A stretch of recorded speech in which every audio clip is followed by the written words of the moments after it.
Depois disto, ajuntou Ben-Hadad, rei da Síria, todo o seu exército, subiu e sitiou a Samaria. Veja que o povo de Deus, Israel, viviam dias difíceis, dias de guerra, dias de batalha.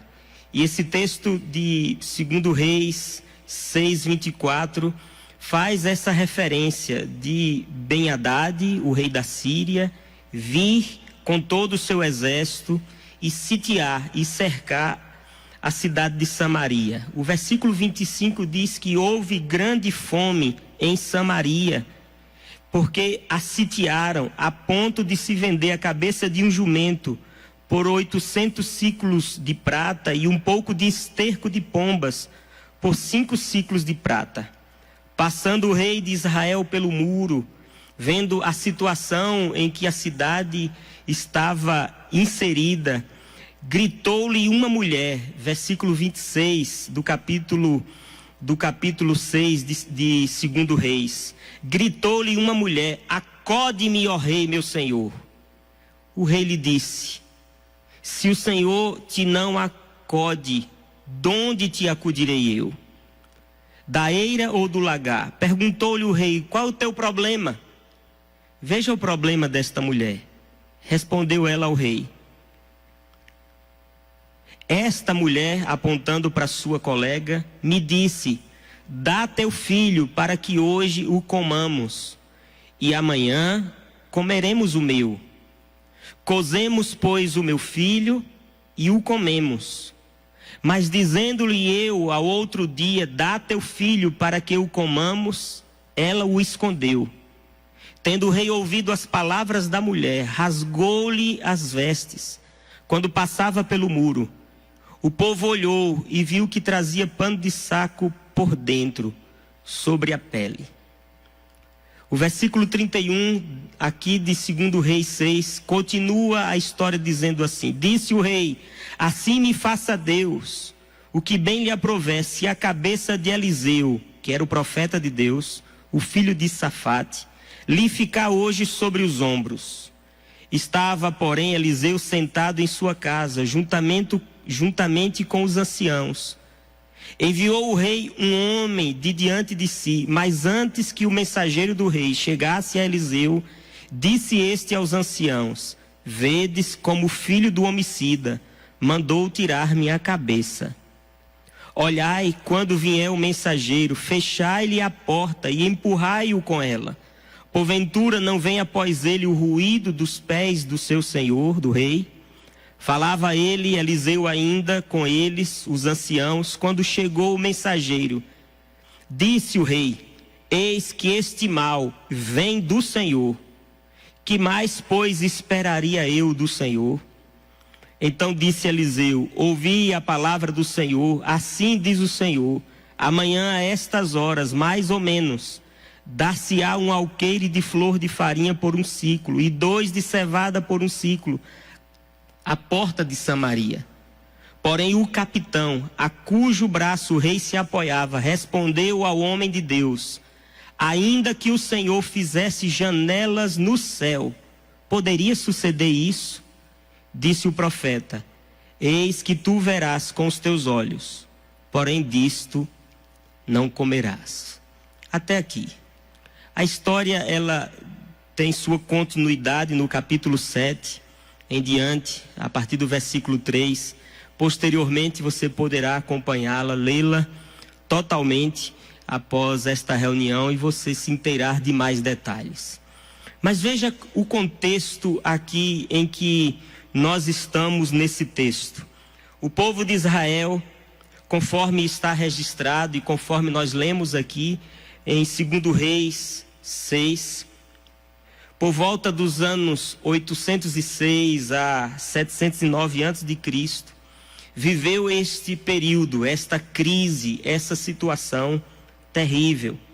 O rei da Síria, Ben-Hadad, cercou a cidade com todo o seu exército, cercou Samaria, e por conta deste cerco, que era uma estratégia bélica para se vencer as guerras, os suprimentos, a alimentação, a provisão do povo dentro dos muros da cidade foram ficando escassos. O povo que estava sitiado, cercado, isolado, passa agora a passar por necessidades, a passar fome. A fome que reinava sobre Samaria era tão grande que o texto bíblico chega a dizer que a cabeça de um jumento era vendido pelo o que equivale hoje a cerca de $80. A cabeça de um jumento. Um pouco de esterco de pomba, diz o texto, era vendido por aquilo que equivale a hoje a $5. A situação era tão crítica, tão cruel, que as pessoas, passando por necessidades, passam a fazer coisas impensadas. Só para nos contextualizar um pouco agora a nossa realidade. De alguma forma, a humanidade está sitiada, está cercada, ela está numa guerra. A guerra não é contra um inimigo visível, é contra um vírus que tem sido mortal e tem ceifado tantas vidas. Diante desta pandemia que nós estamos vivendo em nossa geração, nós temos sido impedidos do trabalho normal, integral, e isso tem suas consequências econômicas, as provisões, os recursos, eles vão ficando escassos. O texto sagrado diz que pela cidade está cercada, as pessoas passaram a ter fome, a ter necessidades. E aí eu quero então compartilhar de forma breve sobre o perigo que este povo incorreu e o perigo que nós também estamos a enfrentar diante desta crise. Porque em tempo de crise a gente precisa tomar cuidado. Em tempo de crise, cuidado. Em primeiro lugar, cuidado para não buscar resolver o problema a qualquer preço. Em tempo de crise, cuidado. Cuidado para não buscar resolver o seu problema a qualquer preço. De acordo com o texto lido, e você que está aí nos acompanhando e tentando guardar essas informações aí na sua mente, de acordo com a leitura, por não ter dinheiro para comprar comida no mercado, é certo que não havia comida, porque fala-se da cabeça de um jumento, um valor extremamente inalcançável por grandes pessoas que estavam, por grande parte das pessoas que estavam inseridas naquele contexto. Foi neste momento de fome, de extrema fome, de extrema necessidade, que de acordo com o relato dessa própria mulher, ela diz que havia comido seu próprio filho.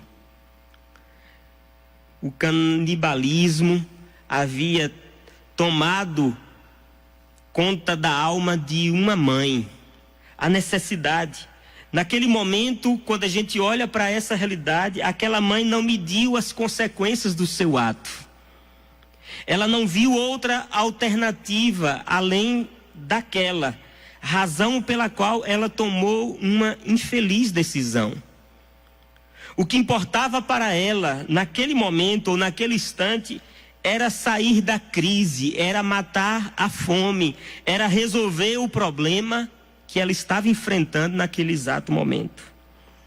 Veja que o texto sagrado diz que esta mãe apela ao rei, dizendo: acode-me, ó rei.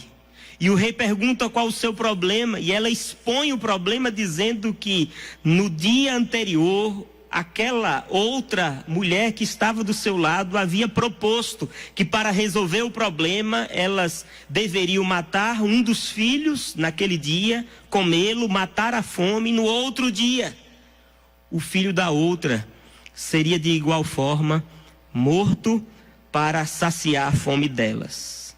Em tempo de crise, cuidado. Cuidado para não buscar resolver o problema a qualquer preço.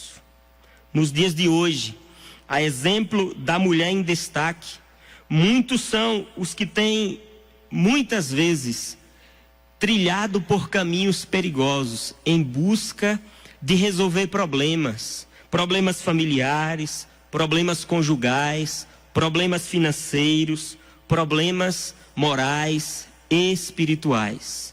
E você precisa tomar cuidado. Em tempo de crise, você precisa ter o cuidado para não buscar resolver o problema a qualquer preço. Veja que quando a gente olha para esta realidade, seja qual for a crise que você esteja passando, é preciso tomar cuidado e não procurar resolver o problema a qualquer preço, de qualquer jeito, de qualquer forma, porque o preço pode ser alto demais. Em tempo de crise, cuidado. Cuidado para não buscar resolver o problema a qualquer preço. Porque o que a gente vê neste primeiro ponto é que no auge da crise de fome, ou da fome que reinava em Samaria, a mãe matou e comeu seu próprio filho. Na condição nossa, ou na condição de quem vê a crise à distância, de longe, nós poderíamos dizer que aquela mulher cometeu uma loucura impensada. E essa é uma das razões, então, pelas quais devemos tomar muito cuidado com as nossas atitudes na hora da crise. Porque nós somos capazes de fazer loucuras na tentativa de sairmos da crise. Quantas pessoas em crise financeira não buscam agiotas? Quantas pessoas na crise existencial pensam que tirar a vida é a solução? Quantas pessoas em crises conjugais seguem caminhos tão perigosos? Quantas pessoas em outras crises familiares não precisam nesta hora, nesses dias, tomar cuidado para não fazer loucuras na relação com seu pai, com a sua mãe, com seu filho, sua filha, na relação social, nesse momento de crise, empresários que estão vendo a dívida aumentando em tempo de crise, cuidado para não buscar resolver o problema a qualquer preço. A solução do seu problema financeiro não está na busca dos abutres chamados agiotas, que exploram e que tiram o lar, a casa e que sugam tudo da pessoa, que em busca de resolver o problema, impensadamente, buscou recursos aonde não deveria buscar. Esta mãe, querendo resolver o problema, matou o próprio filho para matar a fome.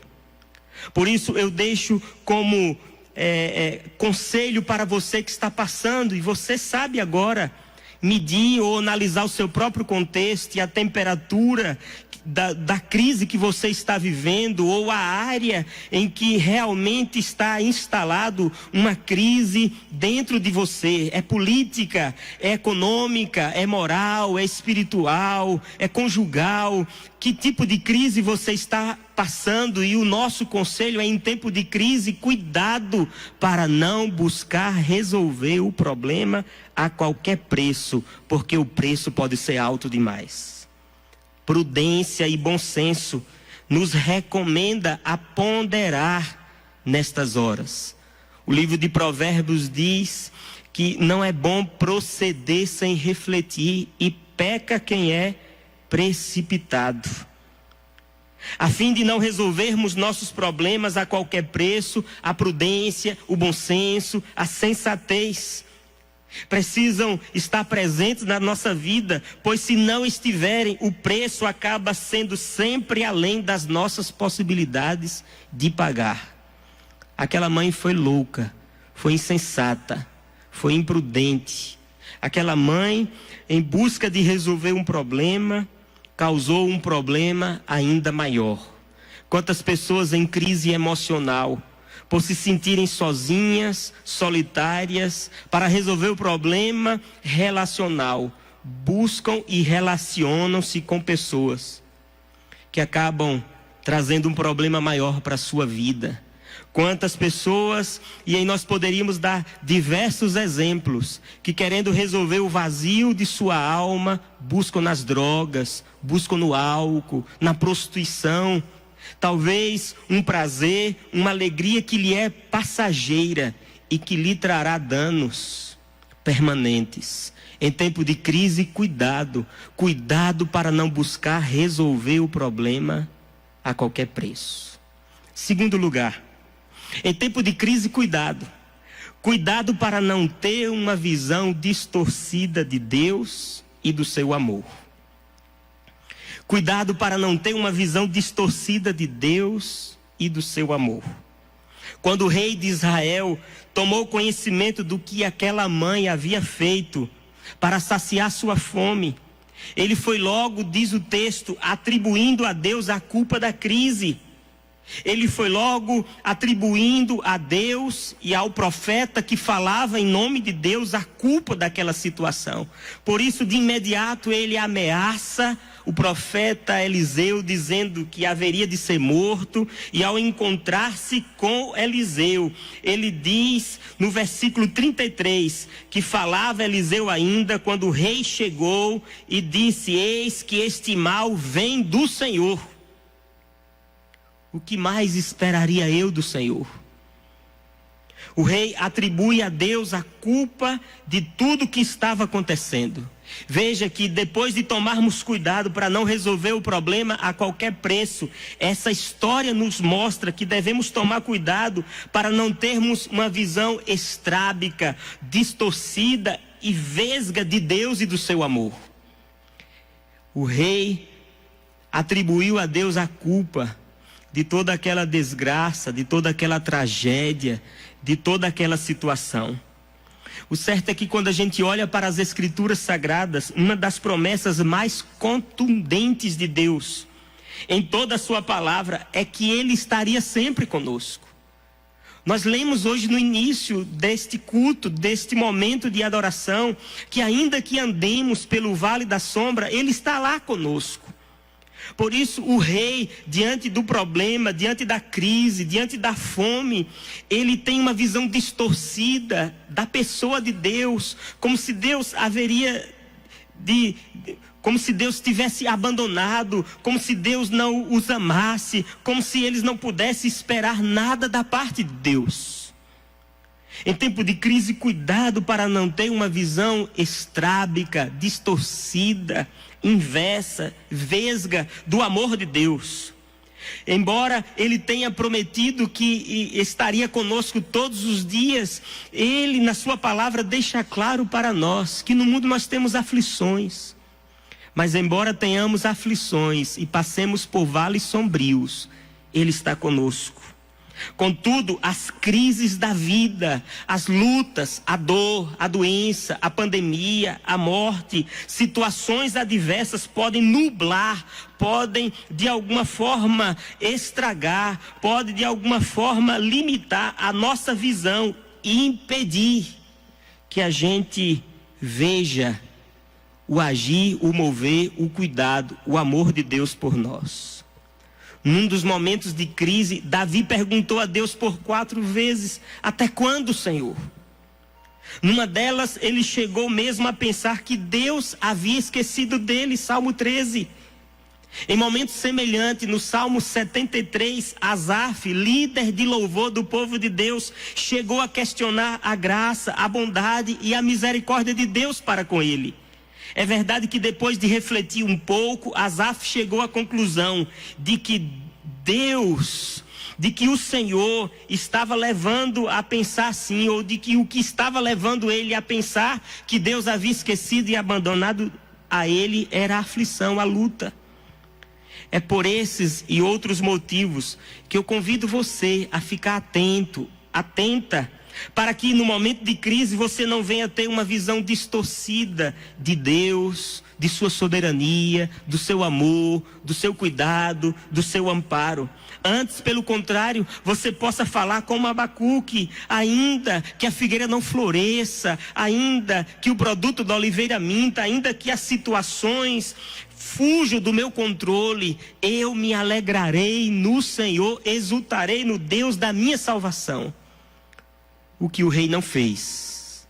Pelo contrário, ele não tomou o cuidado de guardar a sua fé, o seu amor, o seu temor a Deus, e foi logo atribuindo a Deus a culpa de todo aquele mal que estava acontecendo com o povo de Israel. Mas em terceiro e último lugar, em tempo de crise, cuidado para não enfraquecer ou perder a fé.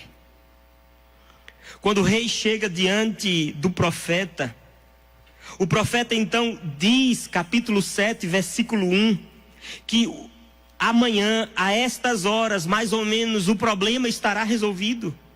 Porque é isso que o capítulo 7, versículo 1 diz. Então disse Eliseu: ouvi a palavra do Senhor, assim diz o Senhor, amanhã a estas horas mais ou menos, o problema estará resolvido. E é diante desta promessa, versículo 2 do capítulo 7, que o capitão do rei responde ao homem de Deus: ainda que Deus fizesse janelas no céu, poderia suceder isso?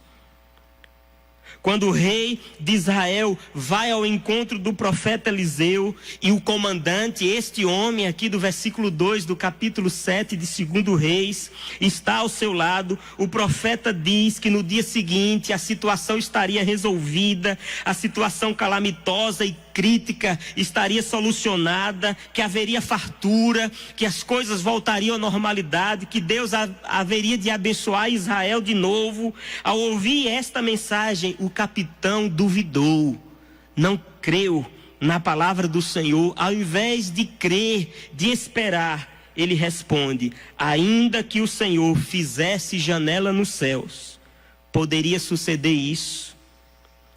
É importante a gente destacar que o capitão não duvidou de Deus. Ele duvidou que o problema fosse resolvido com tamanha rapidez ou de forma tão plena. O que levou o capitão a alimentar tão grande dúvida no seu coração? Ele cria em Deus, mas neste momento, ao olhar para o tamanho do problema, ele achou que era impossível que o problema fosse resolvido com tamanha rapidez. Amanhã, a estas horas, mesmo que Deus abrisse as janelas dos céus, poderia suceder isso. O que levou o capitão a alimentar tão grande dúvida no seu coração? O tamanho e a gravidade da crise. Qual o tamanho do seu problema? Qual a gravidade de sua doença? Qual o tamanho do problema que você está vivendo? Segundo o fato daquele capitão não saber de onde poderia vir a solução. Um problema tão grande, a fome extrema, o inimigo à porta cercando toda a cidade. O problema era tão insolúvel que eles tinham diante deles, que para o capitão não era algo para se resolver do dia para a noite, ou da noite para o dia. Amados, eu quero concluir essa passagem dizendo quantas vezes a gente fica olhando para o tamanho dos nossos problemas, para o tamanho das situações contrárias que se levantaram contra nós, que acabamos deixando que a dúvida entre em nosso coração, e em vez de olhar para o tamanho do nosso Deus, nós focamos e olhamos unicamente para o tamanho dos nossos problemas.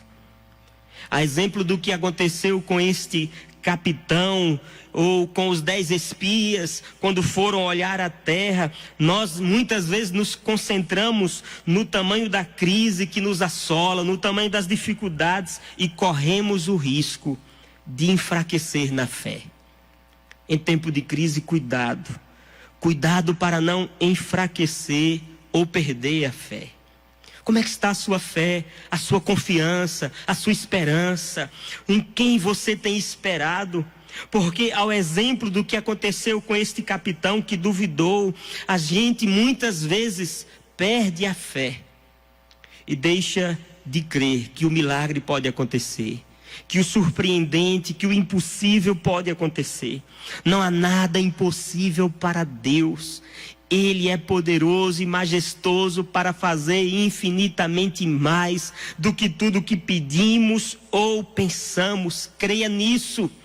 Ele é poderoso para fazer grandes coisas na minha vida, na sua vida, na nossa vida. Por isso eu concluo dizendo que Abacuque, o profeta, que viveu momentos de extrema dificuldade, ele tomou a seguinte decisão: ainda que as situações sejam adversas, as crises sejam tamanhas, eu me alegrarei no Senhor, exultarei no Deus da minha salvação, Ele me faz andar altaneiramente. Querido irmão, querida irmã, você que nos escuta, você que tem nos acompanhado a cada quinta-feira, ore para que você não seja encontrado entre aqueles que estão dispostos a crer em Deus por causa mas sim que você seja encontrado entre aqueles que creem em Deus apesar de, ou ainda que. Espere no Senhor. Ele é Deus gracioso. E Ele tem algo especial e muito melhor reservado para cada um de nós.